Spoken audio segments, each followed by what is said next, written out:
જય મુરલીધર, કેમ છો મિત્રો? મજામાં જઈશું, અમે પણ મજામાં છીએ. અમે આવી ગયા છીએ તમારા માટે નવો બ્લોગ લઈને. અમારા બ્લોગમાં આપનું હાર્દિક સ્વાગત છે અને અમે આજે જઈએ જુનાગઢ. હાલો, કોઈને આવવું હોય તો આવજો, બહુ મજા આવશે અને આગળના વિડીયોમાં જોતા રહેજો. એટલે અમે ક્યાં ક્યાં રખડીને કેવી મજા કરી તમને બતાવશું. એટલે જો અમે સંગ ઉપડ્યા છીએ. હાલો મિત્રો, બધા મારા ભાગમાં આવ્યા છો ટાબરિયા. ઠાઠા લઈને બેસી ગઈશું નથી ઊંધી ફસાઈ જાય. બાકીના બધા મેન માથા આગળ બેઠા હે.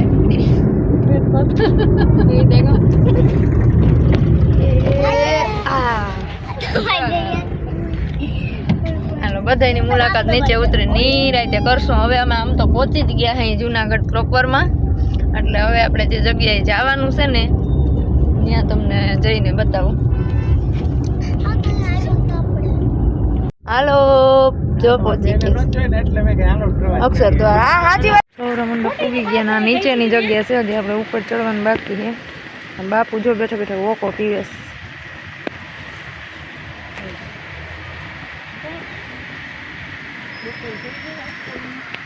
હાલો, સૌરામ મંડપ ચડવાનું ધીરે ધીરે ચાલુ કરી દઈએ એટલે માન ત્યારે ચડાઈ રહે અને આપણે દર્શન કરી લઈએ. અને પાછો તડકો પણ થવા માંડ્યો છે. આમ તો શિયાળો છે એટલે વાંધો ન આવે, પણ તોય સેચે તડકો લાગે છે. અને બાકી તો જો આપણે હે ને લાલભાઈ ભાટિયાવાળા હે ને જી રાઠોડ સબસ્ક્રાઈબર છે આપણા. જેથી સૌરામ મંડપ હું આવી હતી ને પહેલી વાર, ત્યારે એણે મારો બ્લોગ જોવાનો ચાલુ કર્યો અને ત્યાર પછી એને મારા ભાઈબહેનનો સંબંધ છે.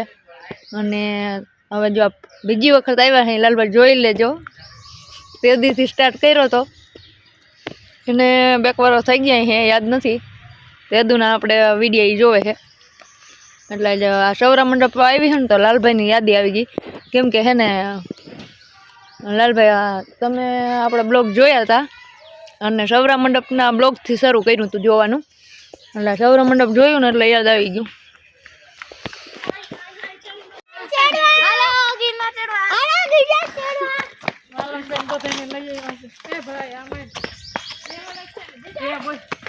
હાલો, ગિરનાર ચડવા ઉજો બધા જુનાગઢમાં. વાલમબેન ને એવા વાલમબેન.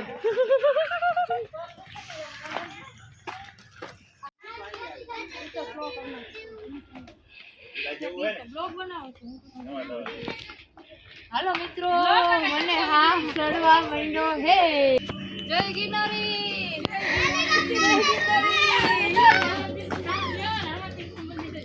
જય રામાપીર,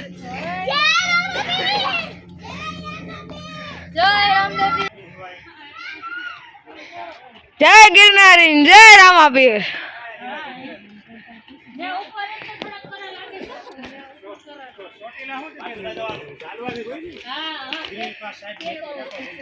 ઈ તો હું કહેતી હતી કે ઉપર ખાધા જેવી જગ્યા છે.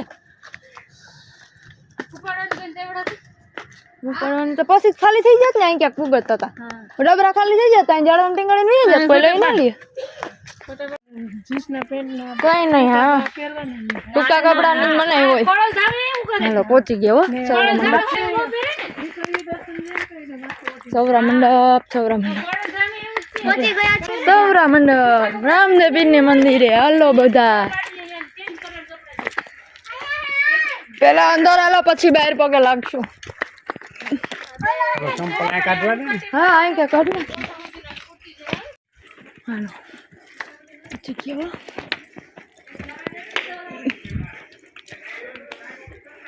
હજી આપણે થોડાક પગથિયાં ચડવા જોઈએ.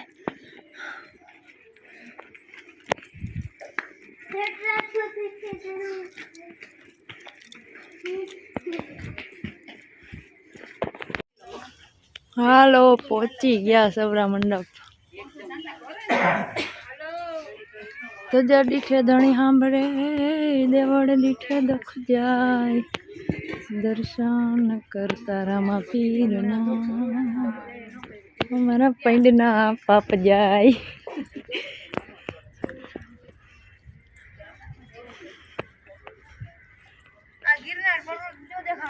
આ હામો દેખાય જો નવઘણનો કિલ્લો. આ રહ્યો હામો દેખાય જો. કથા પાઠ નથી, મહાયજ્ઞ ચાલે છે. યજ્ઞની મહાયજ્ઞ આ ધર્મ હતો દેવતાઓનો. આપણે અત્યારે કહેવાય મૃત્યુ લોક, બરાબર. તમને લઈ જાઉં ડાયરેક્ટ ત્રીજા યુગમાં યુધિષ્ઠિર રાજા કૃષ્ણ અવતાર, રામાપીર હતા નહીં. ત્યારે આ ધર્મનો પ્રચાર કરતા માર્કંડ ઋષિ. માર્કંડ ઋષિ ધર્મનો પ્રચાર કરતા કરતા યુધિષ્ઠિરની સભામાં ગયા. તો બીજા કંઈક રાજા મહારાજાઓને હતા ને એને ધર્મનો પ્રચાર કર્યો. યુધિષ્ઠિર રાજાએ કીધું બાપુ મને મહાધર્મ આપો, મારે યજ્ઞ કરાવો. તો માર્કંડ ઋષિએ એમ કીધું કે જો મારે તમને મહાધર્મની અંદર આવવું હોય તો પહેલે તમે તમારા હાથે તમારા શરીરના 9 ટુકડા કરો, ગરદન વાટી શીશ વાટી ધરતીને ધરો, તો તમે ધર્મની અંદર આવી શકશો, પછી યજ્ઞ થશે.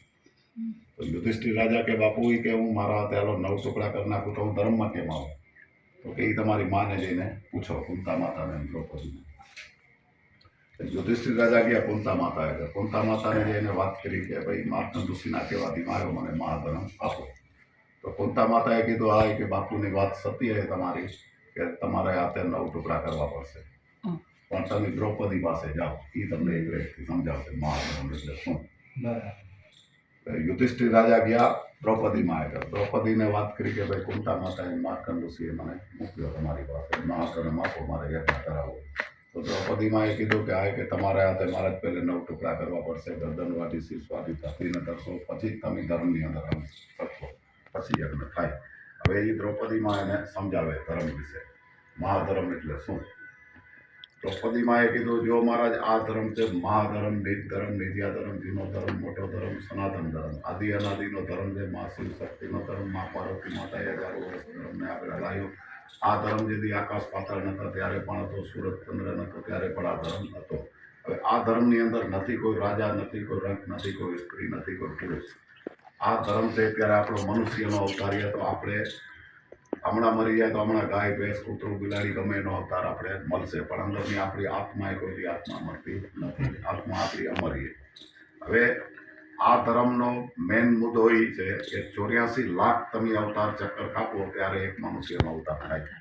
હવે આપણે આ પાઠ અત્યારે પાઠ બોલીએ કે પાઠની અંદર આપણે જતી સતી કે ગંગાજી બોલો એ જોડી આપણે શું કરવા બેસીએ, પાઠ કરાવવાનું મિનિંગ શું, પાઠ મિનિંગ શું, એનો કોઈ બી પિક્ચર તમે જુઓ, પિક્ચરનો એમ તો આવે કે ના આવે?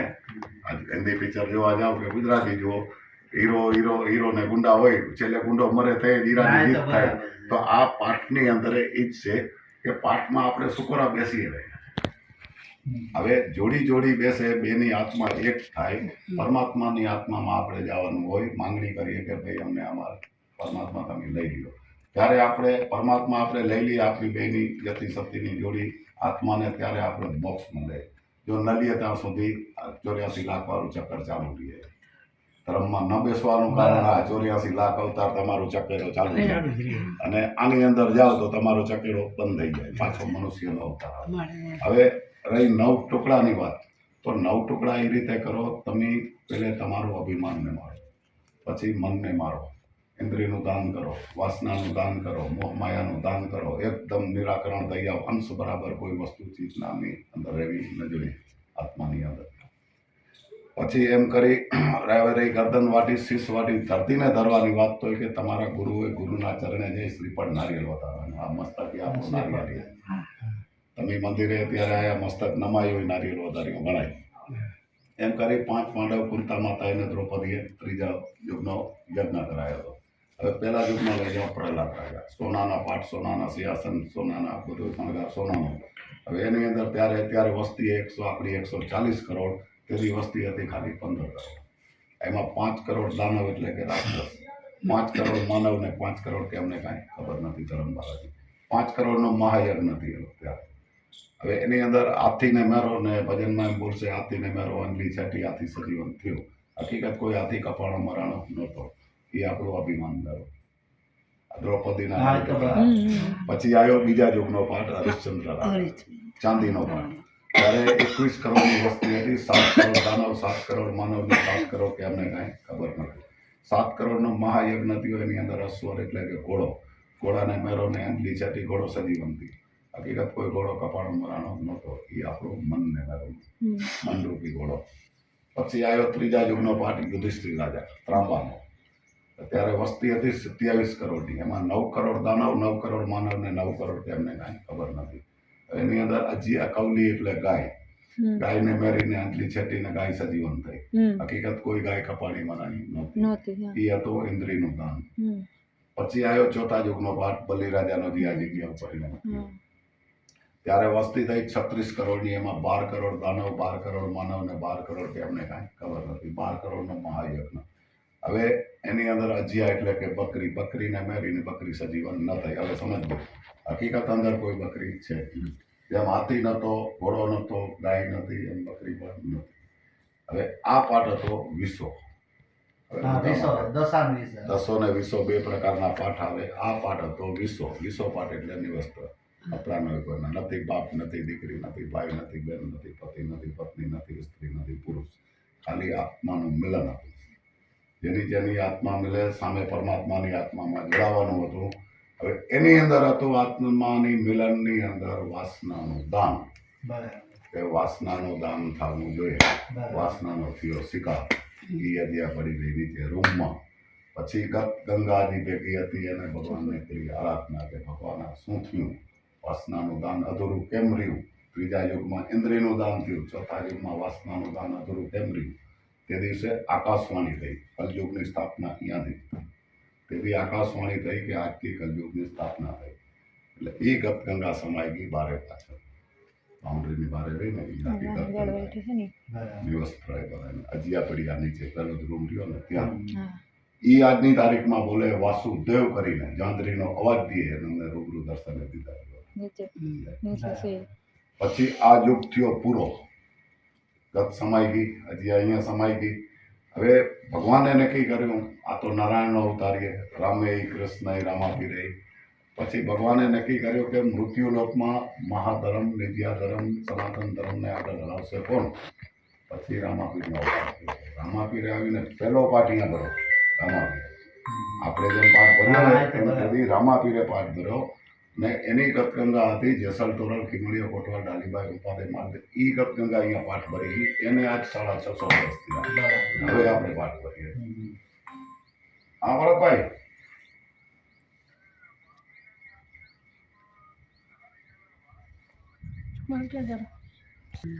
દિવસ્ત્રમાં આવીને વસ્ત્ર બાપુ ખુદ આવી ગયા. જીતે હવે મોટામાં દર્શન કરી સેવા.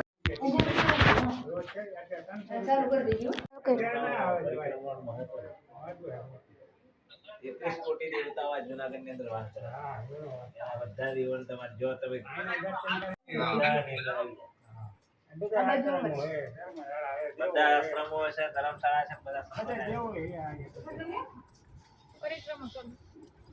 પરિક્રમા કિલો દેખાડું તમને.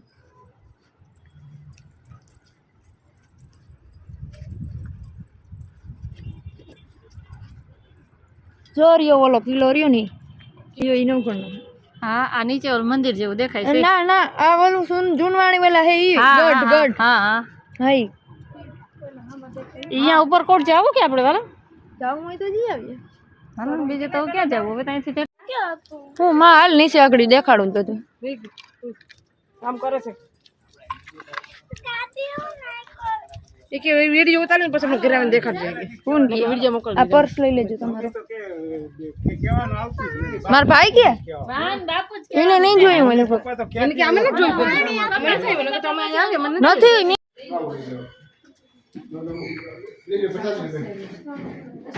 હાલો હજી આમ જાવું છે કે પેલા જમી લેવું છે.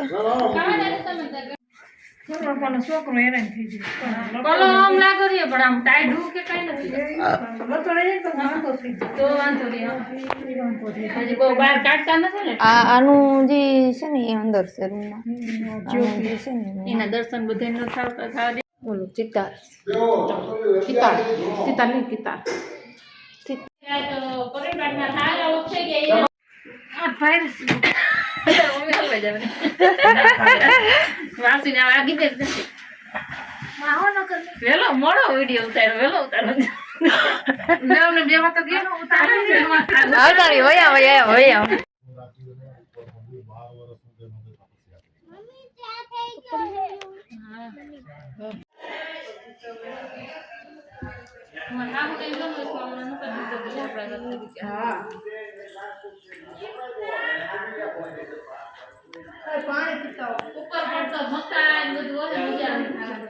ઉપર કરતી હતી આનું કંઈક છે ખરું મેં તમારા ઝાડનું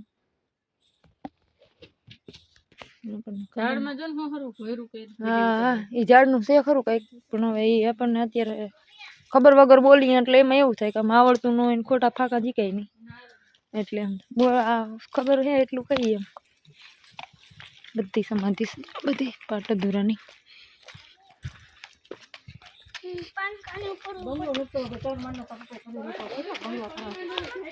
બંગલા કરવામાં તમે સણવામાં જ રહેવો બધા થઈ ગયા સાવ પૈસા એક તમે બધા સણવામાં જ રહેવો હવે નકર પૈસા ખલાસ થઈ તો એને દેવું ને તમારે કરવું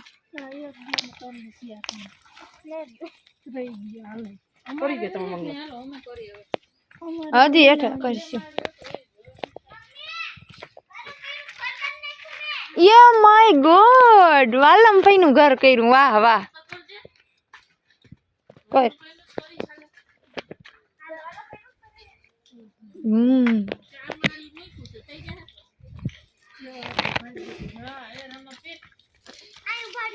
કોઈનું વીખીન ના કરાયું ના ના હા રખડતા હતા એ કે હા એટલે એમ બે બે ત્રણ હરખા હોય એમ જેવડો મોટો મોટો હોય મેં 5 માળીઓ કર્યું 5 માળીઓ તો ત્રણ હાલમાં છે જ માનનો ગામડે 3 માં છે કેટલા 4 માળી